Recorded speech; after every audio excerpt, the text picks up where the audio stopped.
Indiana Latino Expo presenta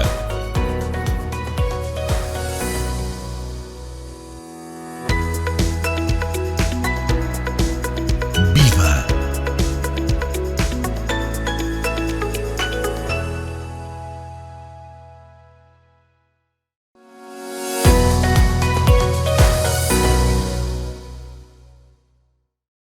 Hi, and welcome to another edition of VIVA, presented by Indiana Latino Expo. My name is Carlos May.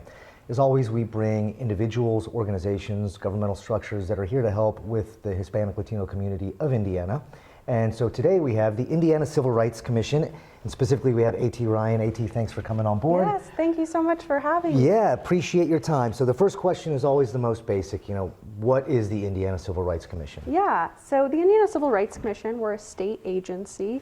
We're located in Indianapolis, but we serve the whole state of Indiana.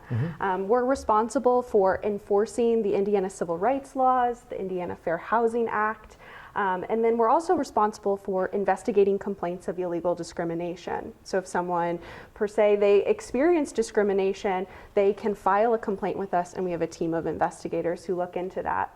And then the other piece is we educate the public about their civil rights, and that's why we're here today, is to share a little bit about our agency and then what are our civil rights. Absolutely. Well, let's expand a little bit more on that. So could you give us a little bit more detailed information about what the commission does? You've given us a broad overview, but if we can dig in a little bit. Yeah, so mainly what we do is we investigate complaints of discrimination. We have a team of about 40 individuals, and they're responsible for intake of those complaints and then investigation of those complaints. And so if someone feels like they've experienced illegal discrimination, whether it's in housing, employment, public accommodation, education, or credit, they can file a complaint with us by calling our office. They can file a complaint online, or they can come into our office to file the complaint. So our intake team takes those complaints, and then it goes over to our investigation team. And we have two teams. We've got our employment team that investigates only our employment discrimination cases, and then we also have our housing, public accommodation, credit, and education team, and they'll look into those complaints. They'll gather all of the information. We like to call them neutral fact finders. They're on a mission to find out exactly what happened, gather all of the evidence, and then for our team to be able to determine if there was illegal discrimination. We also have a team of litigators who, if there was discrimination, they can take it into the courts and litigate that, with the idea that we're going to get some sort of resolution for the peoples who have experienced illegal discrimination. We also have a team of mediators, and they will mediate complaints if both parties are interested in coming to a resolution a little bit faster than maybe litigation would provide. And so with all of those, I want to make mention that, all of those folks, they are working for the public. Everything we do is free. No one is going to be charged for all of the services that we provide. So it's basically come in, they'll do the who, what, when, where, why. Exactly. And then you'll continue the process, but it's at no cost to the end user. Exactly. Excellent. Well, you talked a lot about discrimination in various industries, housing, employment. Can you give us a little bit better detailed example of what discrimination is? Because I'm sure some of the folks listening are like, well, they didn't like the color of my tie, so that's discrimination. Yeah. When really, legally speaking, it's not. Could you give us a little bit more information on that? And so thinking about the Indiana Civil Rights Law, and exactly what is illegal discrimination. It's that practice of denying someone the equal opportunity, their equal rights, because of their protected class, whether that's race, religion, sex, ancestry, national origin, veteran status, familial status. Those are the reasons that someone would maybe be denied an equal opportunity or a service. So you are trying to acquire housing, you go into a leasing office, and perhaps they suggest that they don't want to rent to you because of your religion, because of your race. Okay. That would be illegal discrimination. Maybe their advertising kind of is geared toward a certain type of person, and you're like, well, that doesn't feels like maybe they're trying to exclude me. That could also be illegal discrimination. In employment, if someone is trying to apply for a job, or while they're there, maybe they're being treated differently because of that protected class, that is illegal discrimination. And that's when someone should file a complaint with us. Now, you used the term protected class twice, and you briefly described it. Yeah. But can you go over that more specifically so folks understand if they do fit into this category or not, and that way they're at least aware? Yeah, so race is a protected class, religion, color, sex, disability, national origin, ancestry, active duty military personnel, familial status, veteran status, and age. Now, some of those only apply to certain categories. So with familial status, that's only in housing. Someone can't deny you housing because you have children under the age of 18, or try to steer you in a certain direction. Oh, I don't think you would like a second floor apartment because you have children. That would be discriminatory because of your familial status. Age is only in employment, and that's only if you're discriminated against because of you are older than the age of 40. The veteran status is also only in employment, but race, religion, color, sex, disability, national origin, and ancestry, those are in all of our protected, or all of our enforcement areas, whether you're in education discrimination or credit discrimination. All of those are protected classes in all of those areas. I also want to make mention of the two that we receive the most complaints from, which is race and disability status. And it might not be because of your actual disability, it might be because of a perceived disability. You're still protected under the law, and you can still file a complaint with us, and it may still have grounds as probable cause of illegal discrimination. Excellent, that's great information, but I want to dig down a little deeper. You mentioned one of the areas was housing. Can you talk a little bit more about the Fair Housing Act and what enforcement areas can happen if there is discrimination? Yeah, and I alluded to this a little bit earlier with like steering. Fair housing encompasses all of the housing opportunities that people are by law have access to. We protect against not just discrimination with trying to acquire housing, but if someone is refusing to rent to you, refusing to sell to you, if they don't want to let you obtain insurance for your home, that could be considered discrimination. And of course, reminder that this all has to be because of your protected class, that they're denying this. Refusing to make a loan, that it can fall under the Fair Housing Act. Refusing to make improvements to your home if you're renting. If your landlord is, maybe they're fixing the dishwasher at your neighbor, but not at your house, they're not coming and fixing your roof when you've repeatedly been asking. If you feel like it's because of your protected class, because of your race or your disability, that could be considered illegal discrimination.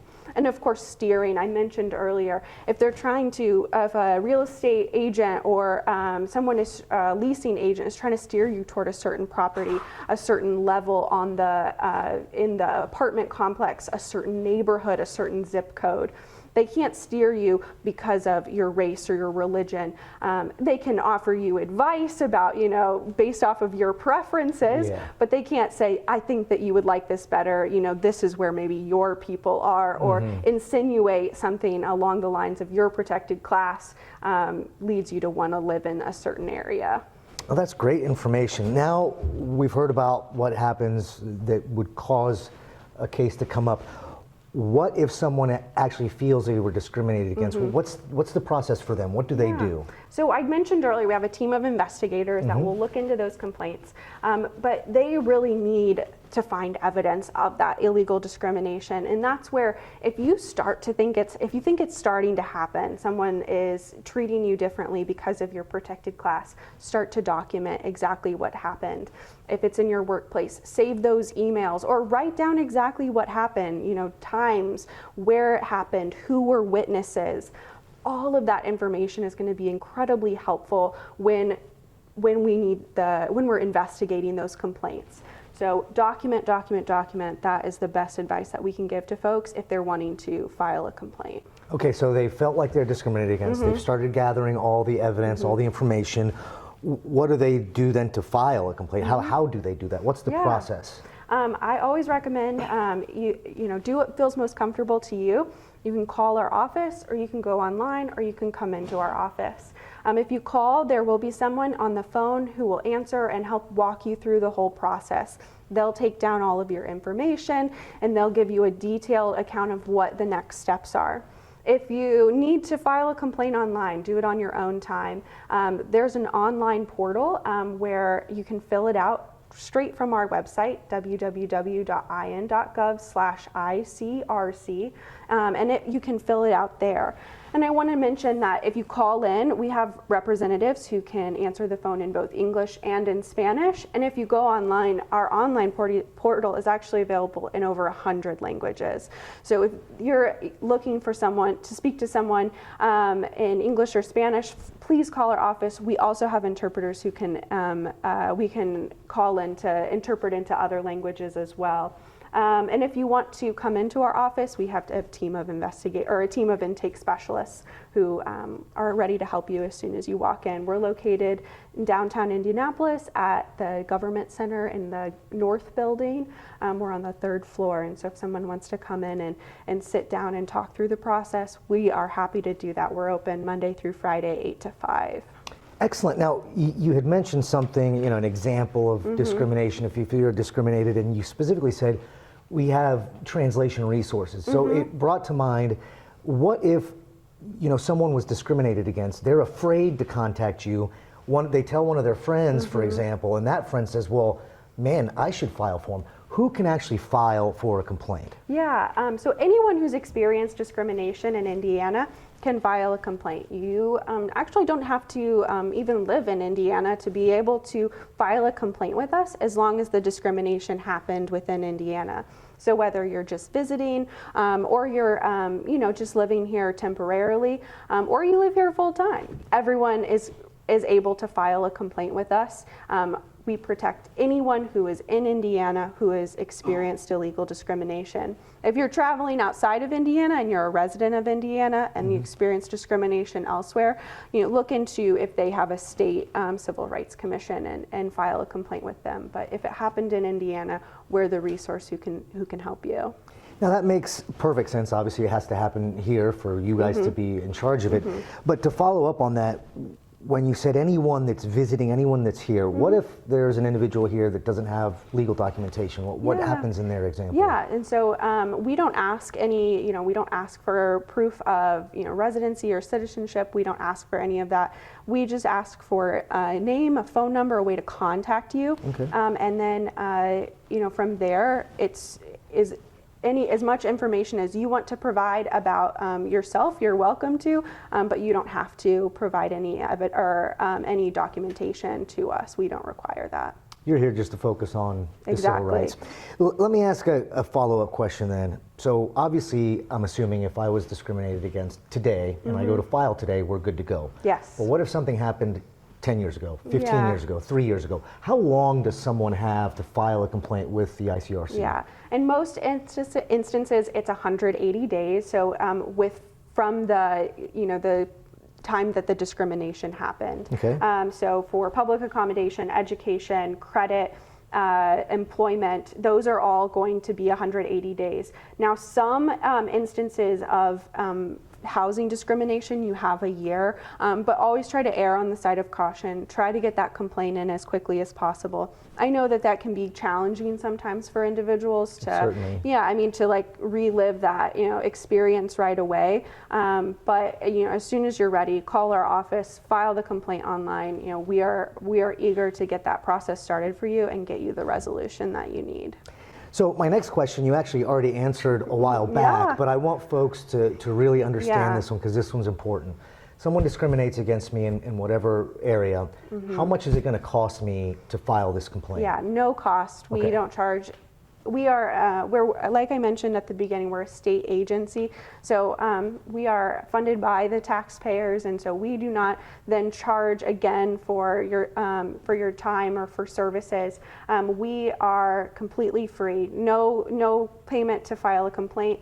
No payment for our mediation services, no payment to our lawyers for the litigation services. From start to finish, it's completely free. So good information, obviously, again, start to finish, it's completely free. It's not just part of the process is free and the rest is going to cost you something. As AT said, it's provided, it's a service provided by the state to its citizens and residents and visitors. Yes. Okay, let me just kind of wrap this up because you've given us a lot of good information. But what is the Indiana Civil Rights Commission doing to provide education and outreach specifically to the members of the Hispanic Latino community here in Indiana? Yeah, absolutely. We are always trying to do outreach with our partners throughout Indiana, not just here in Indianapolis, but throughout Indiana who reach the Latino and the Hispanic community. We go out to events that are specifically, targeting that community. We have staff members who are Spanish speaking, who are able to, provide that education and information in a person's language of their choice, whether it's English or Spanish.